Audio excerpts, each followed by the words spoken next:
Hello ဒီလိုလေးကတော့ကိုသိန်းပြရနေပကံကိုပေါ်ရလဲတော်တော်ငါရိုက်ထားတဲ့ဘလော်လေးပါခင်ဗျာဘလော်ရိုက်ထားတစ်နှစ်ပြည့်ပြီဖြစ်ပေမဲ့အခုမှတင်ရတာပါခင်ဗျာအဲ့တော့ဗီဒီယိုလေးကိုစောကြည့်ပါ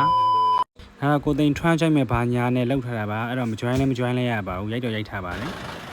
ေကိုသိန်းတို့ကတော့မနက်6နာရီနယူးအာရှနဲ့အိုက်ကနေရန်ကုန်တဆင်စီးတယ်ဒါရန်ကုန်ကကားပေါ်ပါအဲ့ပေါ်မှာပြည့်ညက်တက်နေပဲ customer တွေကိုတင်ရသလောက်တင်တာဘာကုန်နေရောကိုသိန်းတို့ကပြည့်ရနေရန်ကုန်ကနေပကံကို expert နဲ့ပဲထပ်သွားတာပါရန်ကုန်သွားတဲ့ expert ကကိုသိန်းရအဲ့တော်မှာ first time စီးဘူးတာပါ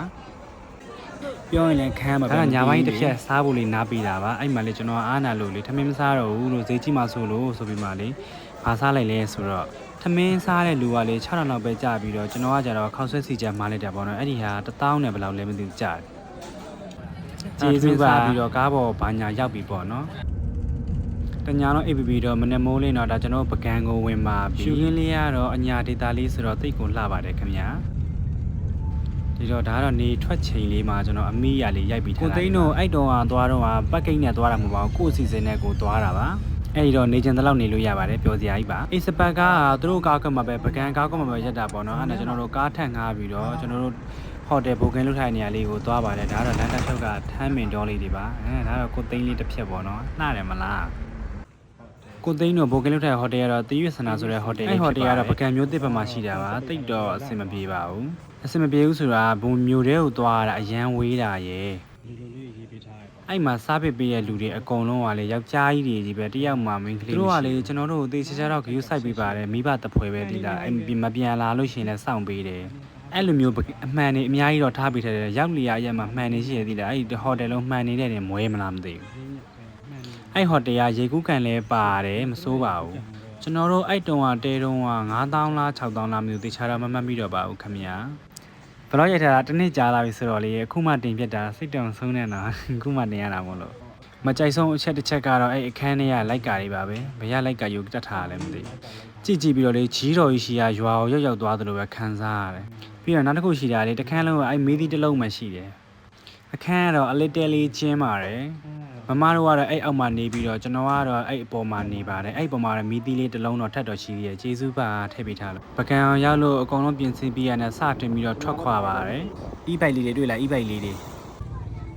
ပကံအောင်ရောက်တဲ့မမတွေကလည်းအင်ကြီးဆောင်တန်းပြီးပြေးတာဟဲ့တရားတဆူမှာဒါကတော့ရိုက်ပေးနေတာလေးပါဘာညာပေါ့နော်အဲ့လေးကြောလိုက်ပါမယ်လာတော့ရပြီပကံမှာလေအဲ့လိုပသိမ်ထီးလေးလည်းငှားလို့ရရသေးလားအရန်ချစ်ဖို့ကောင်းဈေးလည်းမကြည့်ဘူးအဲ့တုန်းကတော့1000ပဲပေးရတယ်ခုတော့ဘယ်လောက်ဖြစ်သွားလဲမသိပါဘူးအဲ့တော့ပို့ပေးကြဘာညာလောက်ကြပါတော့အကောင်လုံးကိုသိရဲ့ပကံပေါ်ရလဲတဲ့ပတ်ဝန်းလေးကိုဒီမှာဆုံးသက်ပါမယ်ခင်ဗျာနောက်တော့ပတ်တူမှာတွေ့ပါမယ်ဘိုင်ဘိုင်ဒီဗီဒီယိုကကိုသိပကံကိုပေါ်ရလဲတဲ့တော့ငါပတ်တူလေးပတ်ဝန်းကြည့်ပြီးဆိုဒီဟာကိုဆက်ကြည့်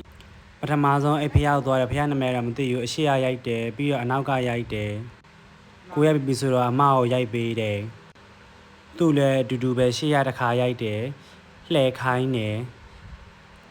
်ပြီးတော့ကြံရီတောက်ကြတယ်ချိုဤအဲ့တော့နဲ့2000ပြီးတော့ဆက်သွားတယ်ရှုခင်းနေလှတယ်အဲ့လေခိုင်းနေရောက်တော့တက်ချင်တယ်ဆိုလို့တက်ခိုင်းတယ်ပြီးတော့ဆက်သွားတယ်အဲ့ဖះကြီးလှလို့ရိုက်ထားတယ်အမကတက်လို့မွားသေးဘူးဆိုလို့ဆက်တက်ခိုင်းတယ်လှတယ်ဘူးဖះအဲ့ဒါပြီးတော့ဆိုင်ကန်းနဲ့ထပ်သွားတယ်ပကံအနှွေးသက်တွေရတယ်ပြီးတော့လမ်းမှာသွားနေနေအဲ့နေရာလေးလှလို့ပုံရိုက်တယ်အဲ့နေရာတော့တကယ်လှသိလားအမလှည့်ပြီးတော့ကို့လှည့်အရှိတစ်ခေါက်အနောက်တစ်ခေါက်ရိုက်ကြတယ်ပုံရိုက်လို့ပြီးအဲ့နဲ့ဆိုင်ကနဲ့ထပ်သွားတယ်ဘယ်ကိုသွားလဲဆိုရင်ဆက်ကြည့်လမ်းလေးတွေကတော့လှတယ်ပြောရမှာမောလို့ဆန်းဆက်ကိုသွားတယ်ဆန်းဆက်မှာပုံရိုက်တယ်အနောက်ရက်ပြီးတော့ဘေးကိုရိုက်တယ်ဆိုင်ကစီးတဲ့ဗီဒီယိုအနောက်ကိုရိုက်တယ်အရှိကိုရိုက်တယ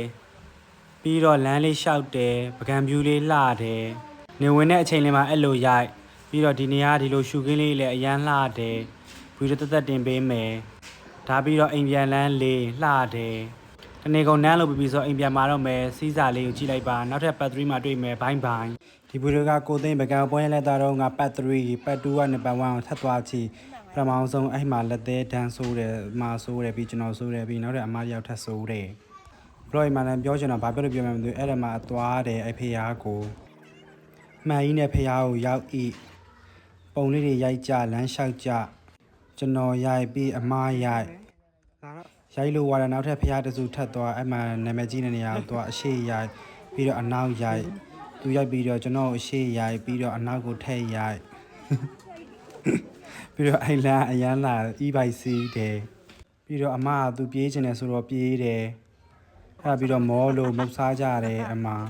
စပီးတောက်ကြတယ်အေးတောက်ကြတယ်လက်ဖက်တုပ်တွေစားကြတယ်ပြီးတော့အဲ့ဖះကိုထပ်သွားတယ်အရှိရှောက်အနောက်ရှောက်သူရှောက်ပြီးတော့ကျွန်တော်ရှောက်တယောက်တစ်လဲရိုက်ကြတယ်